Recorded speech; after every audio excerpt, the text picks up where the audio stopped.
বিরতির পর ফিরে আসলাম। আমাদের নজর রয়েছে বিহারের দিকে, যেখানে কার্যত রাজনৈতিক মহল একেবারে তোড়পাড় বিহারের মুখ্যমন্ত্রীর পদত্যাগকে কেন্দ্র করে। তবে এই মুহূর্তে আরো একটি খবর দিয়ে রাখবো আপনাদের সামনে। ফের বিহারের নাটকীয় পরিবর্তন, বদল শীর্ষ স্তরের বহু আমলা। আরো একবার জানিয়ে রাখছি, বিহারে একেবারে নাটকীয় পরিবর্তন হতে চলেছে। শীর্ষ স্তরের বহু আমলা বদল, প্রায় 478 জন আমলাকে বদল করলেন নীতিশ কুমার। নীতিশ কুমারের বর্তমানে যে সিদ্ধান্ত, তা নিয়ে বহু প্রশ্ন, বহু গুঞ্জন ইতিমধ্যে রাজনৈতিক মহলে ঘুরপাক হচ্ছে। মুখ্যমন্ত্রী সিদ্ধান্ত নিয়ে উঠেছে বহু প্রশ্ন। কথা বলবো নিউজ ভ্যানগার্ডের এক্সিকিউটিভ এডিটর নীলের সঙ্গে। নীল, কিছুক্ষণ আগেই কথা বলছিলাম তোমার সঙ্গে বিহারের মুখ্যমন্ত্রীর পদত্যাগের বিষয়কে সামনে রেখে, যা আজকের বিকেলের মধ্যেই কার্যত খোলসা হবে। তারই মধ্যে এবার শীর্ষ স্তরের বিহারের আমলাদের বদলের খবর উঠে আসছে। হঠাৎ নীতিশ কুমারের এই সিদ্ধান্ত, কি বলবে? দেখো, নীতিশ কুমারের এই সিদ্ধান্ত, সেখানে তিনি মুখ্যমন্ত্রী এবং তিনি তার প্রশাসনিক স্তরে লোকসভার আগে রদবদল ঘটাতেই পারে। এটা তার অধিকার এবং এখতিয়ারের মধ্যে রয়েছে। তার শীর্ষ আমলারা কে কোন পজিশনে ডিউটি করবে বা কোন চেয়ারে থাকবে, সেটা কিন্তু একজন মুখ্যমন্ত্রী তিনি ডিসাইড করতে পারে। এখানে বিস্ময় থাকলেও এখানে কিন্তু কোথাও ল ব্রেক হয়নি। কিন্তু যেটা ভাবাচ্ছে যে প্রায় 450-র উপর বা 500-র কাছাকাছি, এই মানে এক্স্যাক্টলি যে তুমি যে ফিগারটা বললে, এক্স্যাক্টলি ফিগারের থেকেও সেটা হয়তো একটু ছাপিয়ে যাবে। কারণ এই 478 জন আমলার মধ্যে সেটা তারা শীর্ষ স্তরের আমলা, আইপিএস এবং আইএস, কিন্তু সেখানে তাদের রাজ্য সরকারের নিজস্ব কিছু আমলার পদে রদবদল ঘটানো হয়েছে। সব মিলিয়ে সংখ্যাটা সব স্তরের আমলা মিলিয়ে 500 আমলা হবে।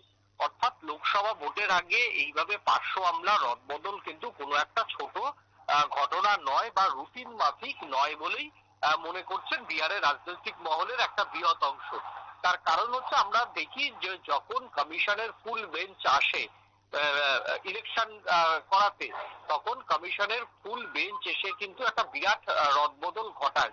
তার আগে রাজ্য সরকার কয়েকটা ভাগ করে নেয় তারা, যে কখনো আইপিএস স্তরে রদবদল ঘটায়, কখনো আইএস স্তরে কখনো রদবদল ঘটায়, আবার কখনো তাদের নিজস্ব যে আমলা রয়েছে রাজ্যের, সেই বিহারের ক্যাডারের আমলা, তাদের স্তরে রদবদল করে।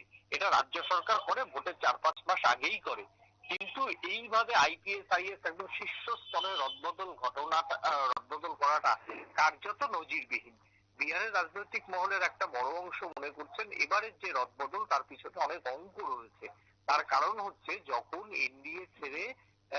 এনডিএ যখন বিজেপি ছাড়ে, তখন তেজস্বী যাদবের সৌজন্যে বেশ কিছু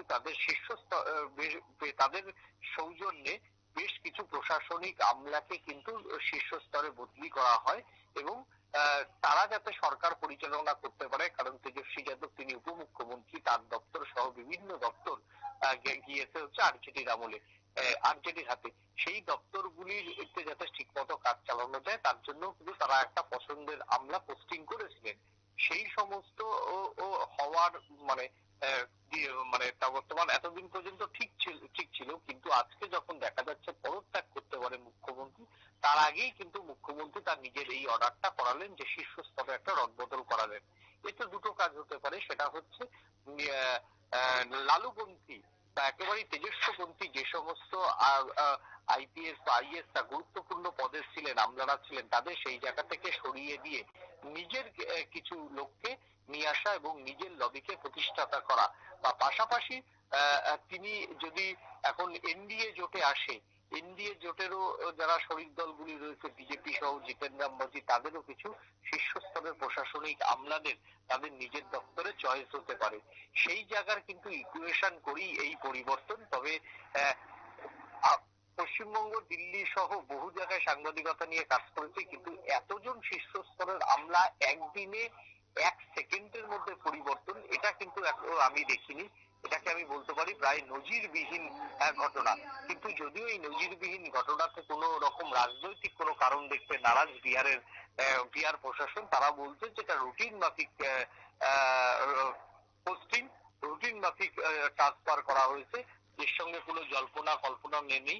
স্বাভাবিকভাবেই যে কোনো আমলা যখন পোস্টিং হয়, তখন সেটা একদম প্রশাসনের শীর্ষ স্তরের থেকে রুটিন মাফিক পোস্টিংই বলা হয়, এটাতে কোনো রকম রাজনৈতিক বলা হয় না, তাহলে সাংবিধানিক অনেক বিষয় থাকবে। সেই জায়গাতে দাঁড়িয়ে এই যে শীর্ষ স্তরের যে পরিবর্তন হলো, এই পরিবর্তনের পরে বিহারের আজকে সন্ধ্যার রাজনীতির কি পরিবর্তন হয়, তার সঙ্গে কিন্তু অনেক অঙ্ক এবং অনেক ইকুয়েশন কিন্তু নতুন করে জন্ম দেবে সুপ্রীতি। একদমই। বেশ, ধন্যবাদ নীল। কথা বলছিলাম আমাদের এক্সিকিউটিভ এডিটর নীলের সঙ্গে। তবে বিহারের নতুন ভাবে পরিবর্তন আমলাদেরকে, তবে সেই জায়গাতে দাঁড়িয়ে নতুন ভাবে কি হতে চলেছে, কি ইকুয়েশন বিহারে তৈরি হচ্ছে, সেদিকেই এখন নজর রয়েছে সকলের। বিশেষ করে রাজনৈতিক মহলে চলছে জানিয়ে জোর জল্পনা গুঞ্জন। মুখ্যমন্ত্রীর সিদ্ধান্ত নিয়ে উঠেছে একাধিক প্রশ্ন। একটা ছোট্ট বিরতির পর ফিরছি, সঙ্গে থাকুন।